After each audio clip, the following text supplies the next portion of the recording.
Dan Nabi SAW mengatakan pada saat ditanya kapan anak laki-laki lahir dan kapan anak perempuan lahir, artinya kalau seseorang mau anak laki-laki mau anak perempuan bagaimana caranya, maka Nabi SAW mengatakan andai saja laki-laki lebih dulu klimaks, ya, maka otomatis anaknya menyerupai dia, ya, laki-laki.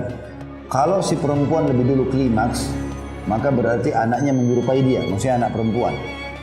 Berarti di sini ada bahasan tentang masalah bagaimana seseorang menyelesaikan lebih dulu dia atau pasangannya. Kalau ingin mengatur keturunan, kapan si niatnya mau dapat anak laki-laki, maka memang di masa-masa subur pada saat biologis, laki-laki itulah yang lebih dulu klimaks. Bagaimana caranya supaya si laki-laki memang dia di sini masalah ejakulasi ini malah memang mestinya penting dalam masalah itu. Lalu istrinya yang menyusul. Kalau ingin anak perempuan, memang si perempuan lebih dulu, baru kemudian laki-laki. Berarti memang bisa diatur itu, sebenarnya cuma masalah mindset orang saja. Kemudian juga yang kedua, bisa juga karena pengaruh si laki-laki terlalu mencintai pasangannya, ya, dan itu ditarik dalam masalah biologis. Artinya kita boleh mencintai pasangan, tapi kadang-kadang kalau terlalu tergila-gila, tanda kutip di sini, itu membuat juga ejakulasi dini biasanya. Karena dia tidak bisa kontrol syahwatnya. Maka ini juga semestinya dijadikan sebagai bahan yang harus lebih berhati-hati. Artinya pada saat biologis itu bukan lagi karena ini orang yang sangat saya syahwati maka saya harus gini dan gitu. Enggak, dia bisa mengontrol itu. Itu juga bisa menjadi faktor-faktor. Kemudian termasuk juga dalam masalah faktor, kalau disebutkan oleh penulis saya bacakan, banyak suami menderita ejakulasi dini, suatu problem yang mengurangi kepuasan suami istri saat bersenggama, bahkan terkadang ini bisa membawa kepada persimpangan jalan, artinya terjadi perselingkuhan. Adakah solusi untuk problem ini?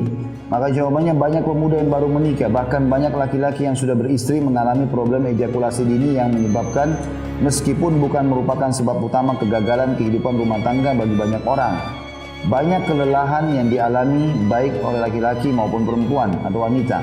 Laki-laki tidak bisa menikmati hubungan seksnya dalam waktu yang lama yang bisa memuaskan dahaganya dan juga menghalanginya dari memandang kepada keharaman.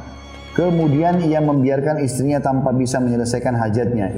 Ia membiarkan istri tanpa bisa menampilkan syahwatnya sehingga hal itu banyak berpengaruh terhadap kejiwaan dan kehidupan. Maksudnya interaksi setelah itu. Sebagian laki-laki mengalami ejakulasi begitu dua kemaluan saling bersentuhan sampai-sampai setelah pernikahan berjalan beberapa tahun, ketika laki-laki meminta dari istrinya salah satu fase dari seksual itu sendiri, maka istrinya menolak karena sudah faham bahwa dengan sekedar bersentuhan maka suami akan mengalami ejakulasi. Seakan-akan ia mengatakan mengapa meminta posisi demikian selagi sekedar bersentuhan dengan kelamin langsung mengalami ejakulasi.